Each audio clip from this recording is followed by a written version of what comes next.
West Indies A versus Nepal third T20 game की बात करें तो बहुत ही जल्दी कहीं ना कहीं कंप्लीट हो गया। आज के गेम की अगर बात की जाए और एक और हाई स्कोरिंग गेम यहाँ पर हम कह सकते हैं। एक टीम ने तो काफी हाई स्कोर यहाँ पर किया, लेकिन सेकंड टीम उतना ज्यादा स्कोर उतने करीब वो नहीं पहुंच पाई, वरना ये भी एक हाई स्कोरिंग गेम कैटेगरी में हम इसे डालते। खैर, इस गेम में क्या कुछ घटा है, क्या कुछ चीजें निकल कर आई, उस पर बात जरूर करेंगे। लेकिन अगर आप देखेंगे तो आज का गेम भी जो है वो एक्सपेरिमेंट मोड पर आप नेपाल के डाले तो गलत नहीं होगा। जी हाँ, इस गेम में भी काफी सारे एक्सपेरिमेंट किए गए, काफी सारे प्लेयर्स को यहाँ पर ट्राई किया गया। एक चीज जरूर है कि 2 मैच तक एक्सपेरिमेंट को रखते तो ज्यादा बेहतर होता बजाय 3 मैच तक। अब उम्मीद करेंगे कि नेक्स्ट 2 मैचेस जो रहेंगे लास्ट के, उनमें कम से कम जो श्योर शॉट जो टीम रहेगी, जो स्ट्रॉन्ग, जो वर्ल्ड कप के लिए कहीं ना कहीं जा रही है प्लेइंग 11, वो कहीं ना कहीं खेले तो और बहुत बेहतर रहेगा। लास्ट 2 गेम्स में, लास्ट 3 गेम्स में होता तो और अच्छा होता, क्योंकि जितने उनको टफ टीम के खिलाफ गेम्स मिल जाते उतना बेहतर होता। लेकिन 2 गेम्स एक्सपेरिमेंट के लिए काफी थे, तीसरे गेम को भी एक्सपेरिमेंट के लिए यूज करना, कहीं ना कहीं ये गेम थोड़ा सा आप कह सकते हैं वेस्ट टाइप का हो गया। उन 2 गेम्स में काफी एक्सपेरिमेंट किए गए थे,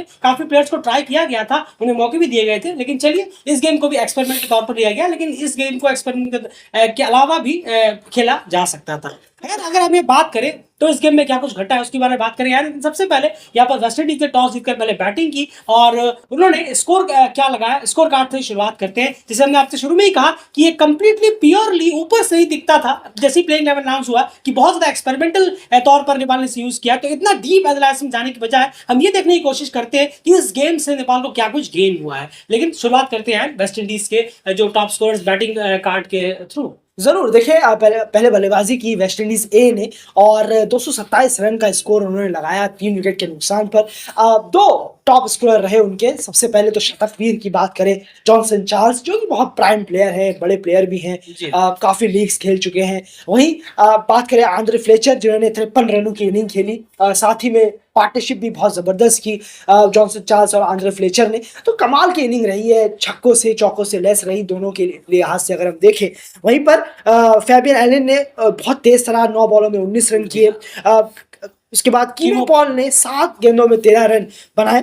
तो और एलिक एथेनेस, जो कि ओपनर है, उन्होंने भी 17 रन की इनिंग खेली है। पर मेजरली जो 2 प्लेयर रहे वो जॉनसन चार्ल्स का शतक और आंद्रे फ्लेचर का हाफ सेंचुरी। बिल्कुल, तो ये कहीं ना कहीं कंट्रीब्यूशन रहा है। और अगर डेफिनेटली जॉनसन चार्ल्स शिफ्ट फिर होते तो उनके कंप्लीट पार्ट चार्ट के साथ उनकी इनिंग के बारे में बात जरूर करते। लेकिन अब हम चलेंगे, भारी भरकम स्कोर यहाँ पर लगाया 227 का वेस्ट इंडीज ए ने अपने 20 ओवर पूरे बैटिंग कर अगर बात करें। अब बात करते हैं नेपाल के बॉलिंग कार्ड की। बॉलिंग कार्ड कुछ इस तरह से है जो आप स्क्रीन पर यहाँ पर देख रहे हैं। आज बॉलिंग कार्ड की बात करें तो कमल हैरी को एक और मौका दिया गया, लेकिन वो इसको भी बुलाने में नाकामयाब रहे। लगातार 2 बैक टू बैक, मेरे पिछले मैच में उन्होंने शायद 3 ओवर में करीब 50 रन दिए थे और इस बार 4 ओवर में 53 रन करीब दिए। काफी एक्सपेंसिव गए हैं। उन्हें जो भी मौके मिले इस सीरीज में वो उसे पूरी तरह से भुनाने में कंप्लीटली नाकामयाब रहे, ये तो हमें क्लियरली कहना होगा। करण केसी वो काफी एक्सपेंसिव गए, 4 ओवर में 54 रन देकर उन्होंने महज 1 विकेट निकाला और काफी शुरुआती एक्सपेरिमेंट का काफी एक्सपेंसिव गया था। लास्ट में भी 1 ओवर को छोड़कर बाकी जो नेक्स्ट ओवर रहा वो बहुत एक्सपेंसिव गया। करण केसी अभी भी अपने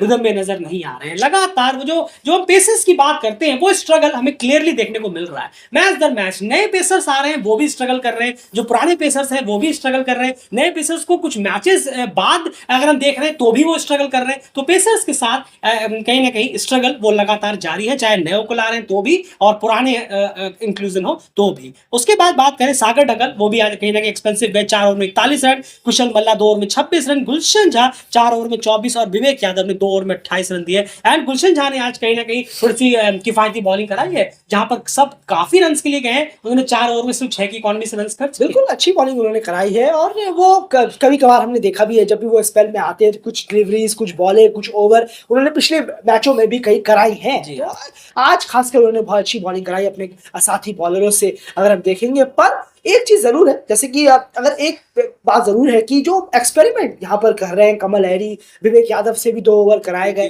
पर अपॉर्चुनिटी को नहीं ले पाए हैं। ये तो हम कह रहे हैं, ये जरूर अपने आप में एक फेलियर है इन नए प्लेयर्स का, जिनको अपॉर्चुनिटीज मिल रही हैं पर वो ग्रैब नहीं कर। बिल्कुल सही कहा आपने। जितने भी प्लेयर्स को इस अब तक 3 सीरीज में ट्राई किया गया है, नए प्लेयर्स को याद रखिएगा जो मेन स्क्वाड में नहीं थे प्रीमियर कप वगैरह में, जो भी ट्राई किया गया, एक भी प्लेयर ऐसे नहीं है जिन्होंने इंप्रेस किया हो।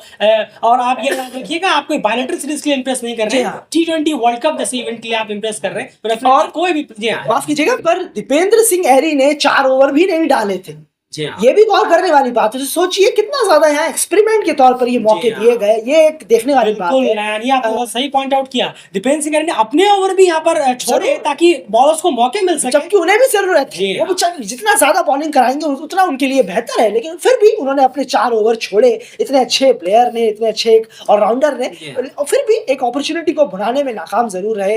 पेसर्स तो स्ट्रगल कर ही रहे थे, चाहे सोमपाल हो, करन हो, उसके बाद हम देखें कमल हैरी आए, विवेक यादव एक दो ओवर के लिए वो भी आते हैं, तो वो भी एक्सपेंसिव जा रहे हैं। सागर नगर आज एक्सपेंसिव जरूर गए, वरना वो भी अच्छा एक मैच में उन्होंने किया था। बिल्कुल, तो अपॉर्चुनिटी ग्रैब्स करने में अभी तक डेफिनेटली प्लेयर जो है वो फेलियर रहे हैं पूरे 3 मैच सीरीज की अगर हम बात करें। और इसी में आगे कड़ी आती है बैटिंग का की। नेपाल जब इस स्कोर को चेस करने के लिए आया तो बहुत दूर रह गया। 76 रन के कहीं ना कहीं स्कोर से वो मात यहाँ पर खा गए। जो आप स्कोर देख रहे हैं, शुरुआत एक अच्छी मिली थी, लगभग 4 ओवर के आसपास 36 रन पर, मेरे ख्याल से 32 से 36 रन पर 0 विकेट था नेपाल। शुरुआत अच्छी मिली थी, लेकिन उसके बाद जैसे ही पहला विकेट गिरा, उसके बाद बस पूरी तरह से टीम जो है वो ढहती हुई चली गई। लोकेश बाम ने 29 गेंद में 28 रन तो फिर भी ठीक है, लेकिन बॉल बहुत ज्यादा ले लिए। एक पावर प्ले में एज अ ओपनर 100 के कम से स्ट्राइक रेट, कहीं ना कहीं बहुत ज्यादा बॉल यहाँ पर उन्होंने इस गेम में दी। विनोद भंडारी उन्होंने आज शायद एक ये ट्राई किया गया, क्योंकि अनिल शाह यहाँ पर रन्स करते हुए नजर नहीं आ रहे, तो क्या हम T20 वर्ल्ड कप में बैकअप विकेट कीपर के तौर पर क्या विनोद को हम देख रहे हैं? उन्हें इस लिहाज से कहीं ना कहीं ट्राई किया गया। 15 गेंदों में उन्होंने 19 रन किए। अनिल शाह, जो हम मौकों की बात कर रहे थे, देखिए एक और मौका वेस्ट कर दिया। यही चीज पिछले एनालिसिस में कह रहे थे कि कुशल पुरोहित लगातार स्ट्रगल जरूर कर रहे हैं, लेकिन वो टीम में बने रहेंगे और वो opener as a opening player भी बने रहेंगे। क्यों? क्योंकि कोई भी अराउंड में सर्कल में ऐसा कोई ओपनर नहीं है जिन्होंने कंसिस्टेंसी से बहुत इंप्रेस किया हो। एक इनिंग कभी आई, आप देखिए लोकेश बाम को ही एक इनिंग आई थी, उसके बाद काफी लंबे वक्त से 15, 10, 6, 15, 28 इस तरह से इनिंग्स आ रही है। अनिल शाह को अगर हम यहाँ पर ट्राई किया गया, वो कंप्लीटली फ्लॉप नजर आया अभी तक तीनों गेम्स में जो ने मौके मिले हैं। तो वो जो मौके बनाने की बात है, वो कोई भी प्लेयर उस मौके को ग्रैब करता हुआ नजर नहीं आया। यानी आप कह सकते हैं कि जो भी कोच कप्तान को बस जैसे तैसे अपने वो 15 को भरना है।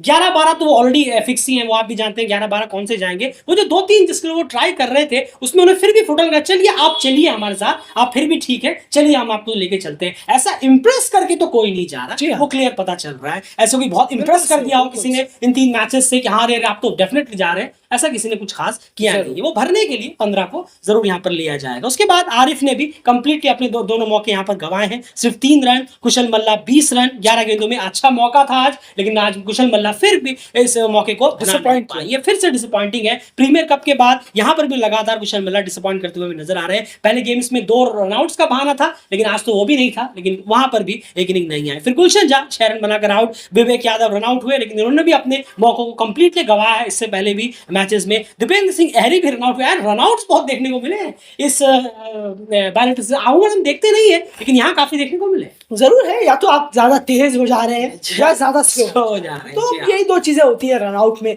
अगर हम देखें, कम्युनिकेशन गैप भी है। बिल्कुल सही कहा आपने, या तो आप ज्यादा तेज हैं कि वक्त से पहले ही निकल जा रहे हैं, या तो आप ज्यादा स्लो है कि देख ही नहीं पा रहे कि बॉल कहाँ है, किस स्टंप पे जा रही है, कहाँ मार रहे हैं। जरूर है, थोड़ा कम्युनिकेशन अच्छा होगा तो यही कमी भी दूर हो जाए। बिल्कुल, और ये कोई कमी नहीं है, ऐसा नहीं है कि ये कोई बहुत बड़ी कमी है, क्योंकि टीम में ऐसे रनआउट्स हमें देखे नहीं है अमूमन, इसी बैलेट सीरीज में हमें देखने को मिल रहे हैं। हाँ, वर्ल्ड कप जैसे प्लेटफॉर्म पे इससे हो सकती है, क्योंकि प्रेशर होता है, बहुत अलग लेवल का प्रेशर होता है वहां। यहाँ जो भी आप सोच रहे हैं उससे डिफरेंट माहौल और डिफरेंट प्रेशर होगा, और अवे तो वो है ही है। तो खैर, इसी के साथ 76 रन से टीम जो है वो इस गेम को हार गई। कहीं पे भी कोई भी फाइट हमें नजर नहीं आई कि चलिए मैच में बने हुए हैं, बिल्कुल भी नहीं, कंप्लीट लिया। और जैसे हमने पहले भी कहा कि एक्सपेरिमेंट के तौर पर था, प्लेयर्स को चेक कर रहे थे कि अब भी मौका है, अगर आपके पास कुछ है तो आप जरूर इंप्रेस करिए। लेकिन डेफिनेटली फिर से एक और बार कोई भी प्लेयर्स मौके का फायदा उठाने में कामयाब नहीं हुए। एंड वेस्ट इंडीज एक बॉलिंग जरूर, दोनों स्पिनर्स गुड़ाकेश मोती और हेड एंड वॉल्स ने रेस्पेक्टिवली 2 और 3 विकेट अपने नाम किए। 4 ओवर में 28 रन, अच्छी बॉलिंग कराई है दोनों ही स्पिनर्स। बिल्कुल, तो बैटिंग कार्ड, माफ कीजिएगा, बॉलिंग कार्ड जो वेस्ट इंडीज एक है वो कुछ इसी तरीके का है, जहां पर आप देख रहे हैं उन्होंने 6 बॉलर्स इस्तेमाल किए। तो फिलहाल इस मैच एनालिसिस में इतना ही। जैसे हमने पहले कहा, शुरू में आपसे कहा था कि एनालाइज करने के लिए ज्यादा कुछ नहीं, क्योंकि क्लियर पता चल रहा है कि एक्सपेरिमेंट के तौर पर किया गया है, प्लेयर्स को एक और मौका दिया गया है। अभी भी आपके पास वक्त है, अगर आप कुछ इंप्रेस कर सकते तो करिए। लेकिन अनफॉर्चुनेटली एक भी प्लेयर अभी तक भी इस पूरे 3 मैच की सीरीज में इंप्रेस तो नहीं कर पाए इस स्टैंडर्ड का कि T20 वर्ल्ड कप की स्क्वाड में जगह बना सके। लेकिन फिर भी 2-3 प्लेयर्स को डेफिनेटली स्क्वाड 15 करनी है, तो उन्हें जरूर इसमें यहाँ पर मौका दिया जाएगा। फिलहाल इस वीडियो में इतना ही। बन रही चैनल के साथ। ओमान ने अपनी वर्ल्ड कप की स्क्वाड अनाउंस कर दी है, जरूर चेक करिए हमारे कम्युनिटी टैब।